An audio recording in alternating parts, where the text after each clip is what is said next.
Hello, everybody. Good afternoon for those of you on the East Coast like me, right? It is noon on the East Coast. Good morning to the rest of you. I'm coming to you live from a lake in upstate New York. I hope the signal's okay. We did this the other day, and the signal was great, but so far I'm hearing that this morning that it's not as great. So I apologize if there's any latency. This is what are my options, and this is just kind of a free-for-all show where we are able to talk about option strategies, things you're seeing, things you want help with. Charts you're looking at that look like you want to buy, and what option strategy you'd like if you're looking for help and what kind of option strategy you want to use, we can do all that here. There's no plan, there's no schedule. We're just holding space for traders to talk about options trading and get help if you need it, or bellyache if you need it. So so if you have any things you want guys want to talk about, just throw it into the chat. We'll take a look. I see a bunch of you guys have already been active there, and I appreciate that. So first up, I see someone's asking about Walmart and Home Depot. I apologize. That's a golf cart that just went by. If that was loud, I apologize. They're leaving. So I'm going to bring up my screen here, Gene, if you got that going. Now let's start with Walmart. And I'm with you, man. I've been watching Walmart. I got into Walmart actually in another account of mine. Um, this is a pretty tight setup, man. I like this. We had a nice little pullback in March and May, like everything else, and then we've done this little consolidate, or not a little. I mean, this is a 3-month long consolidation that it's starting to pop its head up above. Will it get there? I don't know, but I do like this setup in Walmart, and with volatility as low as it is, you can see down here at the bottom of my screen, volatility is very low. So buying calls here can be the play. That's what I did in another one of my accounts. I did a little bit short term. I was just playing for a quick pop. I bought some September options. I bought the 100 strike calls. Don't remember what I paid for it. For some reason, my mouse is not clicking here on my screen. What's going on here? Let me check something here real quick. Yeah. Having a technical issue here. I can't click on my trading platform. It's not it's not letting me click. That's not good. What's this? So this is YouTube, okay. Uh, bu- bu- bu- Well, this is escape key. Let's try that. That that's Gene coming in. That's the voice of God coming in. That's our tech guy. Thanks, Gene, for helping out. No, that's not working either. I could touch I could click on anything else on my screen and it's all working, but when I click on my trading platform, it's just dead. So we're gonna try this, guys. We're gonna flip on the fly here. Sorry, Gene. I'm gonna try to reload that trading platform and see if we can get it to work. Oh, this is what happens with live stuff when we're on the road, when I'm not in my office. So, all right, let's see. Let me if I could ask any other questions or answer any other questions so I can get my charts working again. Let's see here. I hope you're having a great day. Yeah, yeah. Good. Yes, we could definitely look at MP. That's another stock I've gotten into recently. That thing is it's got earnings coming up, which I think is going to be a catalyst. I think it's going to be a catalyst for us. Um, and there's a lot of premium. If I remember, there's a lot of premium out of the money in MP. It's that stock that had a huge gap up last month, about a month ago. I think it was on news that somebody took a big stake in them. Great, whatever. I don't care what the reason is, but it had a big gap up and it hasn't given any of it back. And it's starting to pop up ahead again. And okay, I got my chart platform working again here. Gene, I'm just going to share this with you. Ba, ba, ba, ba, ba. Okay, how we doing, Gene? We working? All right, everybody. Sorry about all that. All right, so here's the Walmart. Going back to Walmart, here's the implied volatility that I'm looking at. We have a little bit of a blip in implied volatility, probably just a data error back in November, but volatility is low in Walmart. And considering that there's probably earnings coming up here very shortly, um, if you like Walmart, playing it with simple calls would be the play. Um, if you want to play for an earnings pop, you maybe go a little shorter dated, maybe you go September options. I generally like to stay in the rather the regular monthly expiration cycle, because that's where the most of the liquidity is. I know there's weekly options, and there's nothing wrong trading weeklies if you want to trade those. And there's a lot of them have a lot of volume, but I generally stick to the regular monthlies. Maybe I'm old school like that, you know.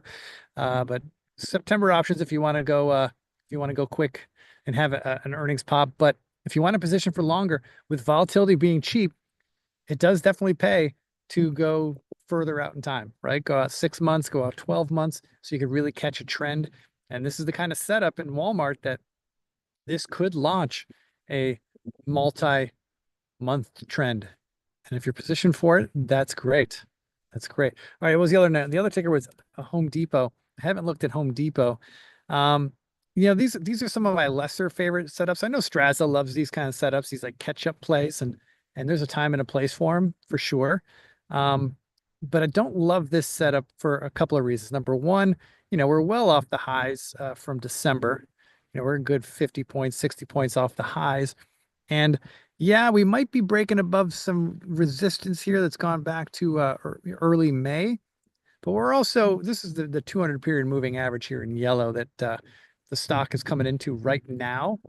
And so that gives me pause. I'm not saying this can't work, getting long here. I think I'd be more interested in getting long if it was above 390. I think 390 would make more sense. Yeah, and that might feel like a chase at that point to some of you, but you need confirmation, especially when you're breaking out of like a chop zone and a a pullback where we had like this. There's a lot of price memory here. There's a lot of people who are holding bags who bought this thing in the 410s, the 420s, the 430s area, and they're probably looking to get out. That's going to happen, right? So I think I wouldn't get interested in this stock until it got above 390. That's my take. Volatility is starting to rise a little bit. You can still keep it simple here. And this is still a market, by the way, guys, that, I'm an options trader and I'm comfortable using any type of option strategy, as you know. Whether it's a calendar spread or an iron condor or some kind of ratio spread or something like that. I'm comfortable doing all those things, but there's a time and place for those. And in this market, until otherwise, with volatility still low, I mean, I know VIX had a little pop last week, went up in the 20s, but it's back now with an 18 handle and looking like it's on its way back down. When VIX is low like this, getting fancy and getting over creative with your options trades sometimes is more work than it's worth, right? Volatility is low. Just keep it simple. If you're making directional bets, just buy long calls or long puts. Generally speaking, right? Now, every trade and every idea has to be taken on a case-by-case basis, individual case-by-case basis. But when volatility is the way it's been for much of the last, let's call it 3-4 months, generally speaking, you're going to find a lot of attractive opportunities with just being long premium, just getting long calls or long puts. Okay, let's see. Let me go into the chat here. Oh, we wanted to talk about MP. So this is what we were talking about when we were dealing with our technical difficulties. The way this stock, I mean, when it ramped up in June, I think this was all on rumor. Who knows? I mean, it doesn't matter why the thing was going up, right? But we had this big gap in July, this month, early this month, when there was news that this stock, some big players were taking a big position. Whatever, great. Well, the stock is, kind of found an area here around 60, 65, just below 65, and that's a high consolidation. That means that there are either trapped short sellers who are still trying to get out and they can't get out, or there's longs who've been waiting for a pullback and they can't find one. And so they're buying this stock. And now we just had a little bit of a breakout yesterday and it's starting to follow through today. This is the type of setup that can have an explosive move. You know what this reminds me of? This reminds me of a trade we did earlier this year, or maybe it was the end of last year, in APP. I don't know if you guys remember this one, but this stock, let's see if I can go back in time here. How do I go back in time? Well, maybe we can't. This stock here, I got into this trade, I think it was right in here in October. This thing was moving up and it had a big move, and then it just had this high consolidation. And I was just like, these setups, man, when they break away and people have a hard time getting in. Actually, it might have been in here I got in late September. when it has a big move and then people are just waiting for the pullback and short sellers are waiting to cover a position, they can't do it and the market doesn't give them an opportunity to, then you have things like this that happen. And this ended up being one of our biggest trades this year or end of last year. It was a huge win. Now, I'm not saying MP is going to do the same thing, but that's what this reminds me of. This kind of pattern when we have a big move and everyone's like, oh, it's overdone, it's oversold, but it hasn't given or it hasn't, it's overbought, but it hasn't come back. It's had every opportunity to come back. In fact, I mean, the last 2 weeks with high beta stocks and speculative plays, giving back sizable gains. MP is one of those names that you would have thought would have participated in that, and it didn't. So this is a name that I really like. I'm long in a couple accounts here, and I'm with you. Who brought that up? Who I can't find you. Oh, trading. Your handle is trading. So trading brought this up. Thanks, trading. Yeah, I like this one. All right. Let's see what else we got here in the chat. Looking at your open trades, which two trades are you most excited about and why? Well, MP is one of them. MP is one of them. We've just been talking about it. MP is one of my open trades. I'm most excited about this one right now. It's a newer trade that I've gotten in. I think I am pretty excited about this Galaxy. It's another trade we're in. It's pulling back, but it's a well-deserved pullback, right? I mean, this little consolidation we've been in here for the last week, I'm okay with this as long as it kind of holds above 25. As long as it holds above 25, I think this thing has potential to go higher because I think the crypto space is on the verge, it feels like, of another big run higher. And this Galaxy Digital is well positioned to benefit from alt stocks or alt crypto, right? Like it's positioned to do that well. And I like this setup, and I think those might be some of the favorites. What else? What else? I mean, I'm also in long IBIT. I still like this one for the same reasons, right? Kirk asks, how often do you get into leaps in a low VIX environment? That's a good question. Um, I don't want to say often. I don't often trade leaps, but I do occasionally, and certainly I'll do it when volatility is low.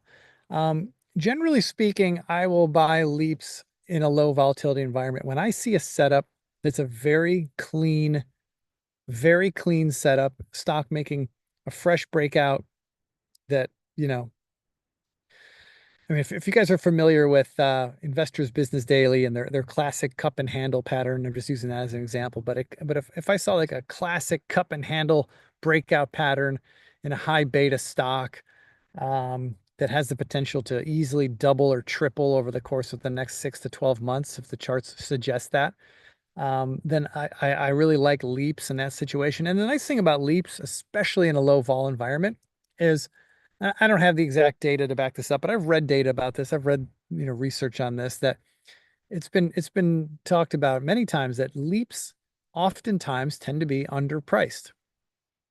It doesn't mean that it's going to win for you, but they tend to be underpriced relative to the potential profits you could earn for them if you're willing to hold them for a long time. And so for those of you who don't know what a LEAP is, LEAP stands for long-term equity anticipation product. I believe that's what that stands for. Basically, it's a long-term option. Options that have more than a year to expiration.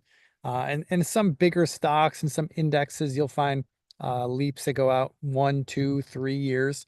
In many stocks, you might see one LEAP, that goes out 1 year. That's about it, maybe.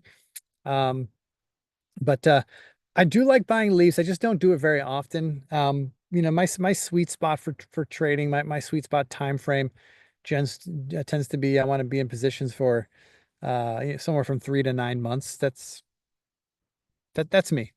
There's no magic to that, but that's me. I see Kenny Glick says his dad loves to buy QQQ on the dip. Kenny's dad has been buying QQQ for the last 30 years on every dip, on every rise. He just buys QQQ. Kenny will tell you.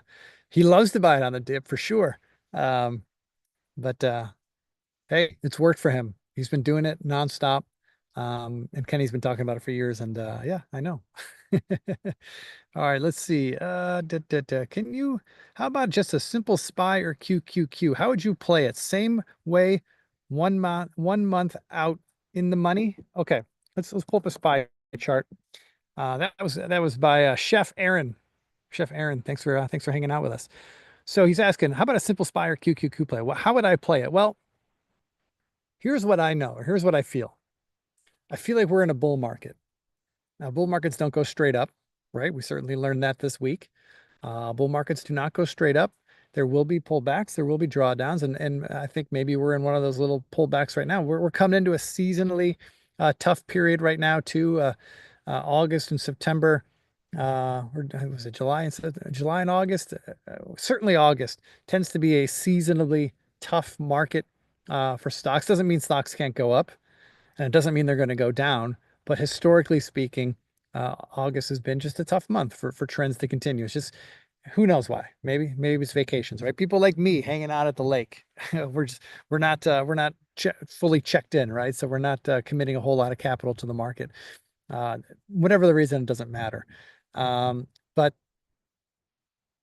in my mind, we're in a bull market, and so I want to be erring on the side of being long. So if you're asking me if I would put a trade on in the SPY or Qs using simple options, well, with volatility low, I would probably, if I wanted to position, for a resumption of the bull market, I think I'd want to give it some time.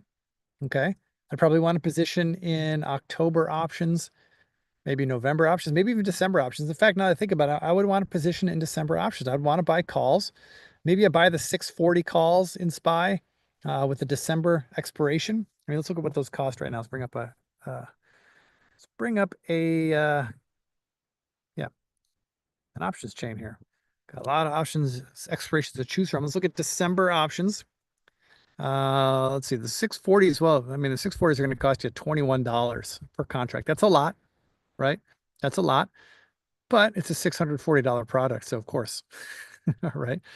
But it's cheaper than buying the stock and your risks are defined, right? Like let's say you go and bought the SPY right now. You bought 100 shares of SPY. Okay. It's going to cost you $629 a share. That is what, $6,000? Yep. No, $60,000. Yeah, it's going to cost you $60,000 to buy 100 shares of SPY. Nothing wrong with that. If you got that money, great. Okay. Or you could buy one contract of the 640 calls, and it's going to cost you $2,100 for one contract.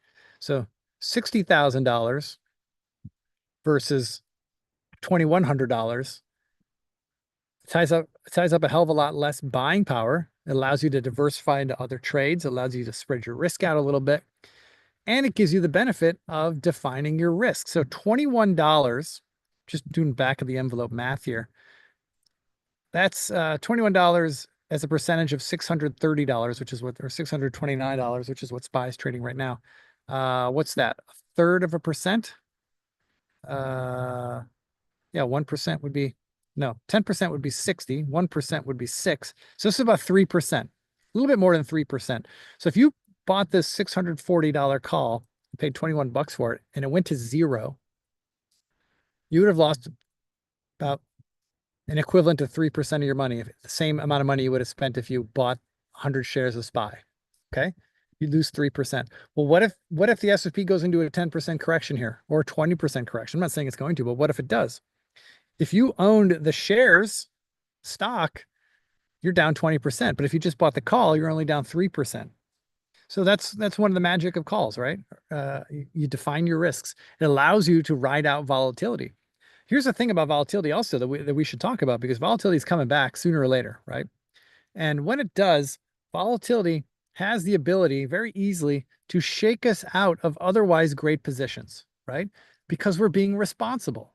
We are responsibly managing risk and taking risk off when, stocks go below our risk management levels.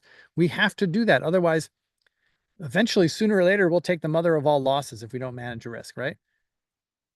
Well, you certainly have to do that if you're holding stock, but with options, it gives you a little bit more flexibility. When you have your risk defined and you've sized your position responsibly, knowing that if I were to take a 100% loss on this call, for example, I'm okay losing 3% of my portfolio. I'm okay with that. I don't like it, but I could come back from that. Anybody can come back for that. Any active trader can come back from a 3% loss. Okay.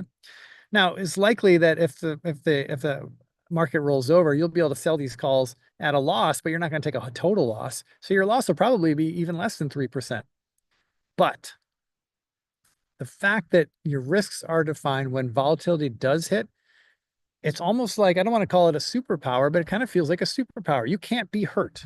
You can, to the extent of the money you've risked that you controlled, right? You can't risk more than 3%. You can't lose more than 3%. That's okay. So the market could do anything, right? We could have a 1929 style crash. I'm not saying we're going to have that. That's unlikely, but let's say it happens.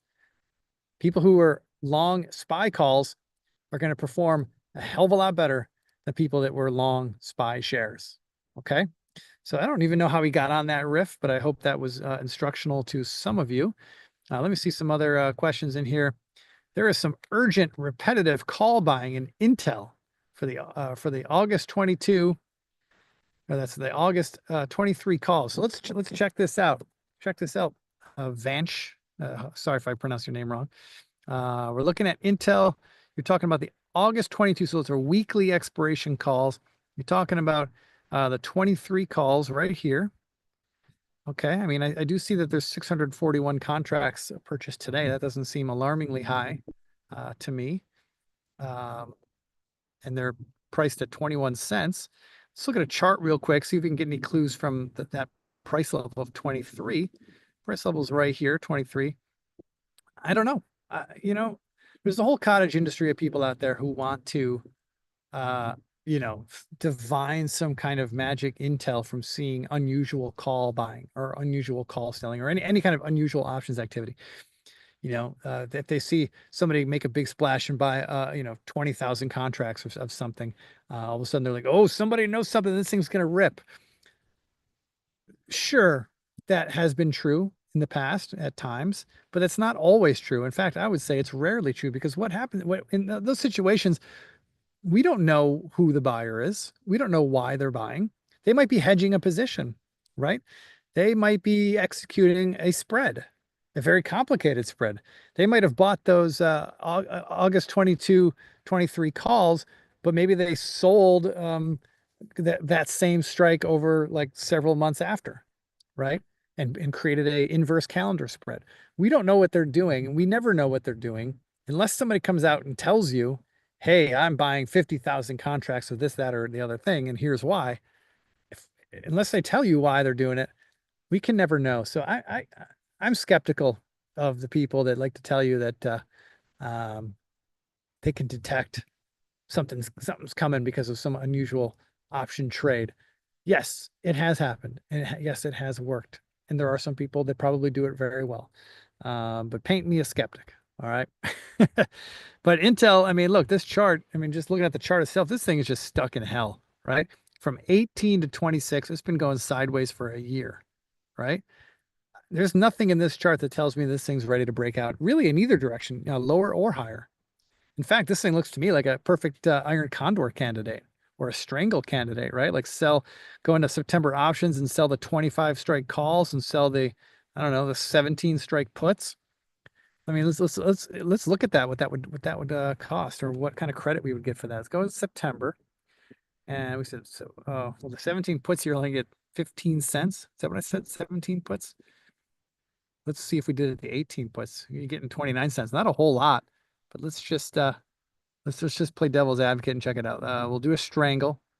We'll sell the 18 puts. Oops, there it is down here. And we'll sell the what do we say, the 25 calls. Sorry, my screen is a little scrunched here. I'm on my laptop and I have one screen, so I only got so much to work with. You'd give 56 cents to sell the 18 puts and the 25 calls. Let's maybe change that to the 24 calls. 24.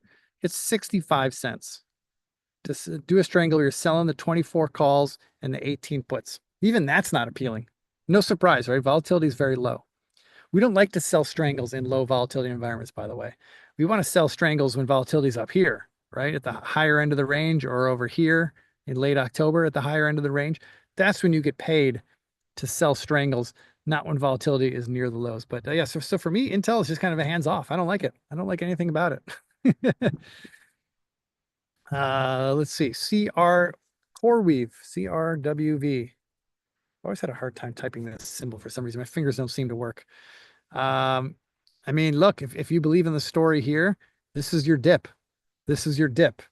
I'm not much of a dip buyer. I like to have the stock prove itself, but I think you can keep your risks pretty tight here. We use 100 as your stop, right? I mean, it's kind of found support there 3 out of the last 5 days.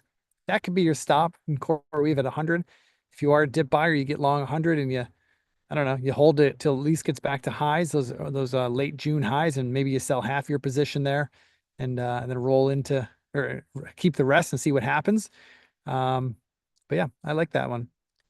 Ari's asking if I'm trading ETH through ETHA options. Yes, I am. I am long ETHA. That's the equity position or the equity vehicle for me.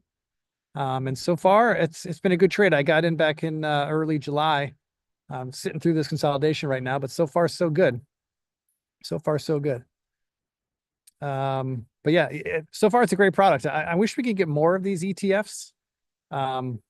Hopefully there's more coming. I'd like to see a good one for Solana. We don't have, I mean, there is one for Solana right now, but there's not a lot of volume. It was a SOLZ.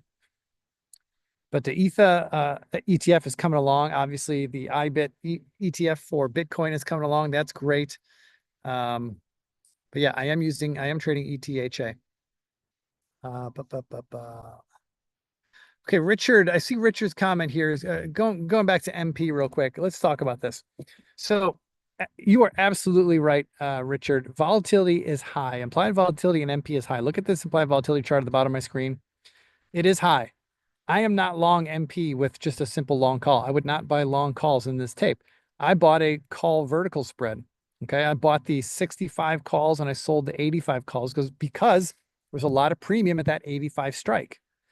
And creating that vertical spread by buying one option and selling another, that mitigates a lot of the effect of the high implied volatility. And it now just gives me a straight directional bet. So I agree with you. I would not want to buy calls here in MP with volatility this high. I would want to buy some kind of spread. I bought a vertical spread. That helps me, just get exposed to the direction that I want and not have to, swim against stream in high volatility. Okay, let's see. I see a question here about calendar spreads. Kirk says, on a calendar spread, I think that's what it is. How can you protect short strike of 100 in, say, September when you're long 120s? Okay, well, it's not a textbook calendar spread. That's what we call a diagonal spread, where you're short the September 100s and long the January 120s. That's a diagonal spread, and it's going to require margin, okay, because you're on the hook for the difference between those strikes, right? If you're short the 100 strike and long the 120, it may cost you as much as $20 to cover that spread if that thing rips through, okay? If it rips higher past 120, let's say, you may have to you're going to have to cover that short call, and at least you're protected by the long call. But if you were to exit the whole thing, it might cost you $20. And if you're, depending on how you put the trade on, you might have put it on for a credit. You might have, actually, no, you put it on for a debit, certainly. That could be a losing trade. So a diagonal spread is different than a calendar spread. Now, but what you're asking is, how do you protect a short strike? Well, in a calendar spread, the short option is protected by the long option. That's your protection. Okay. Now, if you don't want to take a loss on the short calls, you have a couple of options. If they're out of the money, I don't think you really need to do anything. But if let's say those short calls lose a lot of value, which is what you want, right? You say you sold them for $1 and now they're trading at 20 cents. Well, if you want to bring in some extra credit and improve your position and lower your risk, you can roll those calls out at the same strike to the next month, right? And collect, I'm just making numbers up. Say you collect another 75 cents. Well, that's 75 cents less that you have at risk now.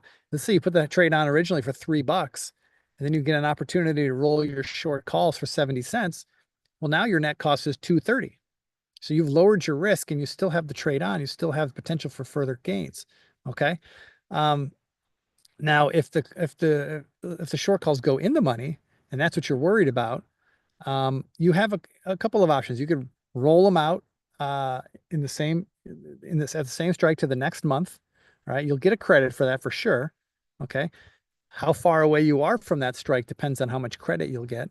You could do that, or you could do a diagonal roll where let's say you cover those July 100 calls and you roll them up to August 110. Okay. Hopefully you can do that for a credit. You can't always do that for a credit. There's a lot of factors that come in, and like when does that happen? How much is the volatility and the further date of the strike? A lot of different factors that come into that. But you can do that. And what that does is it does a couple of things. If you roll it for a small credit, obviously that lowers your risk in the trade. That's great. It also lowers the distance between your strikes, right? You originally were short the 100s and long the 120s. If you roll it up to the August 110s, now the distance is only $10. 110 to 120 is $10. So that's now the most you can have to pay to close the trade as a loser. So you've lowered your risk. So that's how I protect short options, or certainly within a calendar spread or a diagonal spread. If I want to stick with the trade and I don't want to cover the short calls and take the loss, I could roll them out to the next month, maybe up a strike, hopefully do it for a credit or maybe a small debit. Either way, that's how I would protect them. Okay, but remember, a calendar spread is a protected position because of the long option. The long option that's further dated, that is your protection. There's no perfect protection, right? If there was perfect protection, it wouldn't provide you any profit. You need to take risk in order to earn profit. Okay, let's see what else. Wavy's talking about GDX and GDXJ. Yeah, I'm long GDXJ. I like it. I like what's been going on in gold. I've been paying attention to what's going on in gold futures. Sam and Jason, my commodities guys here at All Star Charts, have been pounding the table about the metals and gold. Man, it's really just kind of been doing a high consolidation over the last several months. Feels like something's coming. Feels like something's coming. And volatility is low. I'm positioned with long calls in GDXJ. I got a little alert here. I just want to be alerted if it gets to that level, I might buy more. That's my reminder to myself that I may buy some more if we break that level. It's not a perfect level. 70.34 is more like an area. It's not a precise place. But if it gets above 70, I'm going to get interested for some more. But I'm already in Wavy. I'm long the GDXJ. I like it. I like it. Rajesh is asking, do I teach an options course?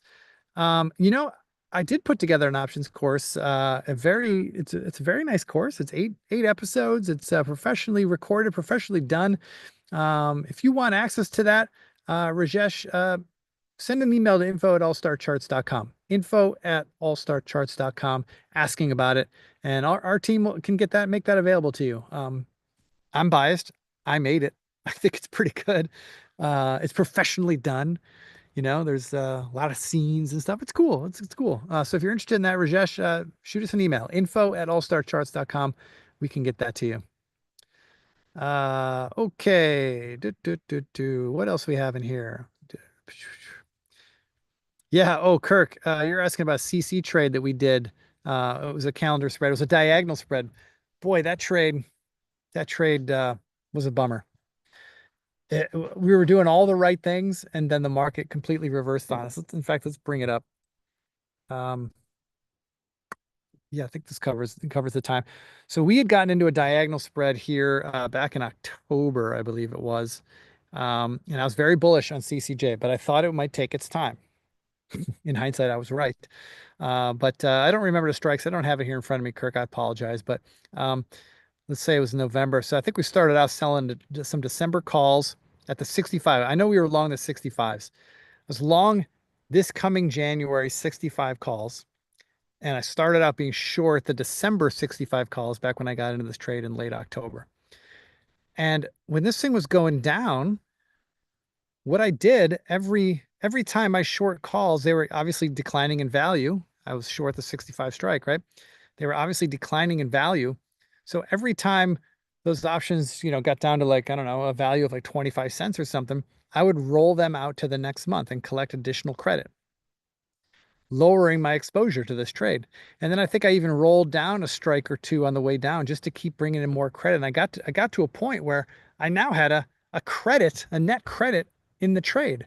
I think I paid like a $3 debit on day one for, the combination of being short the December calls and long the next January calls, right? But with each roll that I did all the way down, I kept rolling the calls out, to another month, bringing credits. All of a sudden, I was now in a net credit. I've brought in more money than I actually paid out. And if CCJ would have continued going lower, I could have just let all those calls expire worthless and kept that small profit. Well, the market has its own sense of humor, and after April 7th, the stock reversed hard, as you can see, went right back up to 65 and through, and now I'm sitting in a position where I can't make money now, because I was short. I was short. I think I was short like the 50 calls at that point. And so even though I had a credit, when I was short the 50 calls and the stock went up to 65, now I'm looking at paying as much as $15 to cover that spread. Well, I didn't earn $15 in net credits on the way down. I was only in the net credit, by like 50 cents or something like that. So I had to take the loss on that trade. I don't want to say it was a lesson. I mean, I knew that that could happen. But it's just a reminder that sometimes when we're trying to defend a position, we can be overly aggressive and it comes back to bite us. If I had just stuck to, and this is what I often do with call calendar spreads. Now, in my defense, this was the plan when I got into the trade. My plan was to aggressively roll the calls and keep bringing in credit every time they got cheaper, right? That was my plan. But typically with call calendar spreads, when I put those trades on, I just want that short call that I sold. I just want that to expire worthless and I just want to be done with it, right? Because why I'm doing that is because I really want to own those longer dated calls, but I want to own them at a discounted price. Okay. That's generally why I do a calendar spread. I just want that short call to expire worthless. And then I'm left with the potential for unlimited gains with the long call that was part of that calendar spread. If had I done that in this situation, this trade would have worked out. It would have taken time. It would have taken a lot of time, but this trade would have worked out. I'd be sitting in some open, I'd still be in this trade right now. I'd be sitting in some open profits. Yeah, that's trading, right? That's trading. Frey Lee says, we'll call this segment Learning by the Lake. Yes, we're learning by the lake. All right, guys. So I see that we are starting to run out of questions here. So if you don't have any more questions, we could wrap it up soon. I like to keep these around 30 minutes, but I'm happy to go longer as needed. This has been a wonderful stay out here at the lake. This is my family has a cottage out here. My uncle has a cottage out here in upstate New York, and the weather's been beautiful. I've been out on the boat, been doing some swimming and doing some hiking, having a lot of alone time, which is great. I can't recommend alone time enough, guys. Helps you think more clearly. So this has been wonderful. I'm glad we were able to do this. I hope the internet signal was stable enough for you guys. Yeah. So if you have any questions at all, please shoot me email info@allstarcharts.com. I'm happy to engage with you there. I'm also on Twitter, Options Sean, @Options Sean. Don't be a stranger. And if you're in Colorado, I'll be back in Colorado later this week. And on Monday, we're having a trader meetup. My friend Brian Lund is going to be in town. So if you ever wanted to meet Brian Lund and you're in Colorado, come hang out with us. Hit me up if you need details. All right, folks, have a great rest of your trading day. I'll be back. I'll be back on the morning show on Friday morning, back from my home office. So take care, everybody. We'll talk again soon. Bye-bye.